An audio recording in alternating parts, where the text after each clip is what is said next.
right there.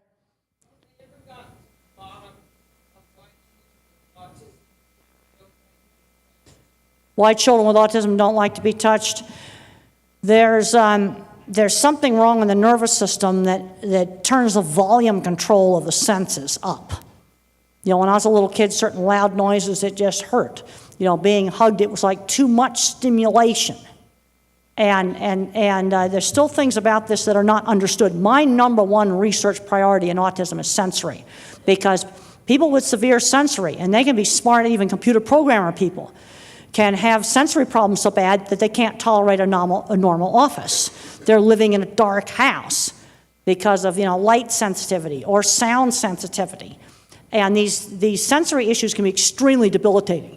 And a lot of these big, rage attacks that sometimes happen due to sensory. This needs to be researched. And the other thing I'm just horrified is the amount of drugs they're giving out like candy. And as I travel around the country, I'm finding that certain regions of the country, it's just absolutely a medical wasteland. I take antidepressants. The movie showed me before I went on antidepressant medication, and I really did have to eat all that yogurt because I was getting ulcerative colitis. And then I'd wean myself off the yogurt back onto regular food. Took antidepressants in 1980, it stopped. There's when meds work right, they really work, and I write about that in Thinking in Pictures, so I've got a whole chapter just on that. But I'm horrified at the amount of Risperdal that's been given out to 5-year-olds. It's a massive, uncontrolled experiment. Don't get me started on the medical thing, and it's gotten worse. It's worse than it was 5 years ago. I travel all around the country. And there's a place for medication, but needs to be a lot more conservative. Okay, there was another question. Dr. Gray, if you could talk about the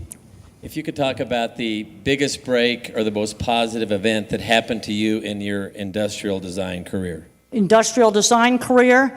Well, very early on, I was designing all those dip vats. And sometimes something happens that makes an opportunity.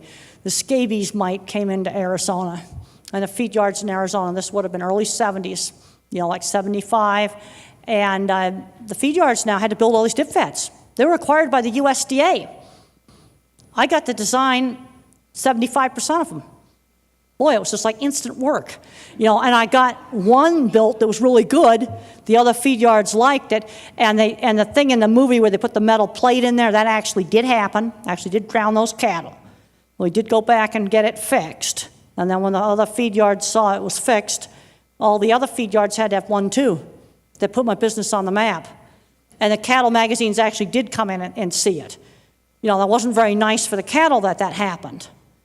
But in terms of getting my business going, it was a lucky break. Temple, how has your visual thinking helped you in discovering animal behavior in these processes? Well, animals don't think in language, so animals are going to be a sensory-based thinker. Think in pictures, think in sounds, think in smells, think in touch sensations. I tell people working with animals, you got to get away from language. The movie really shows very nicely how my visual thinking works. The movie's very clinically accurate in terms of showing visual thinking, showing anxiety, and showing sensory problems. I've seen things where animals can get very specific fear memories. Like in my book, Animals in Translation. By the way, the bookstore is supposed to still be here afterwards. And there was a horse that got scared to death of black cowboy hats. Because when he was abused, he was looking right at a black cowboy hat. White hat's fine.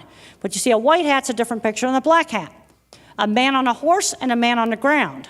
That's viewed as two totally different file folders for cattle. See, a man on the ground, man on the horse, different picture. A dog will have one set of behaviors on the leash, another set of behaviors off the leash. See, the brain actually does set up file folders and put pictures and smells and other things into it. And another thing that helped me in my work with animal behavior was when I figured out that other people didn't think the same way I did. And I kind of discovered that when I started asking people about the church steeples. See, now why church steeples? Because if I ask you house or car, most people visualize their own house or car. But I ask you something you don't own, but everybody has to see them. That's when I picked up the generalized image.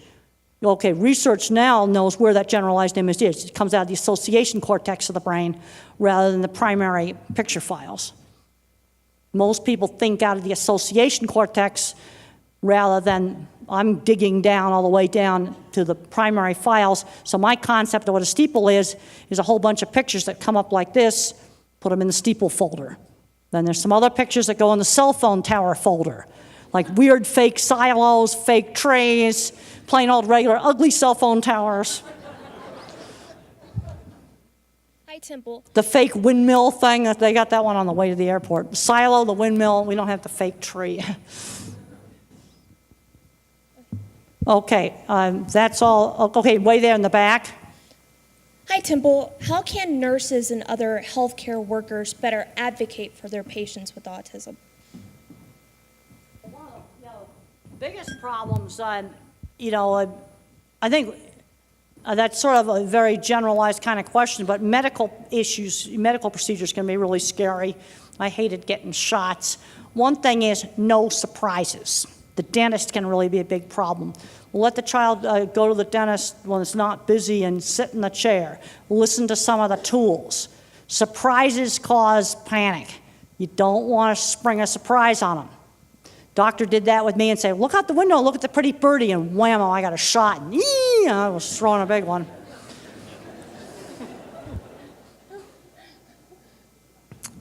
Temple, Yep. you've had a movie made of your life and you've had a successful career. What's next for you in the next 2 to 5 years? What do you want to do? Well, I've been doing nonstop speaking engagements, and when I have, like a mother comes up to me and says, well, my kid went to college or got a job because of, one of my lectures or one of my books, I think that's something of value. I've also served as an advisor to a number of graduate students. I've got 4 students that have gotten PhDs with me, and my 5th one's probably going to be graduating in December. And they've gone out and had good jobs. I work really hard to make sure my students get placed in good jobs. I actively go out and look for jobs for them. I think that's part of my job. I put, they got to have a good career, getting their career going. I put a lot of emphasis on all the job stuff. We're not thinking enough. What are they going to do when they grow up? And we need to start thinking about that in middle school, so you can start kind of a slow transition into learning some of the things for work. I probably for a while been doing a lot of speaking engagements. I'm still making sure I have time to do some of my professional things, like I'm an animal welfare auditor instructor. I have to, they have a class twice a year for that. I had to make sure that got on the calendar. I certainly plan to keep teaching my class at CSU and make sure I'm home on the Tuesday afternoons, for half of each semester to do my short course. I teach animal behavior in the veterinary college. These are all things I definitely plan to keep doing, because I think it's really important that I still do things with my career. People say, why don't you just work full-time on autism? Well, I still want to have a career and do cattle things that have nothing to do with autism, because this gets into identity.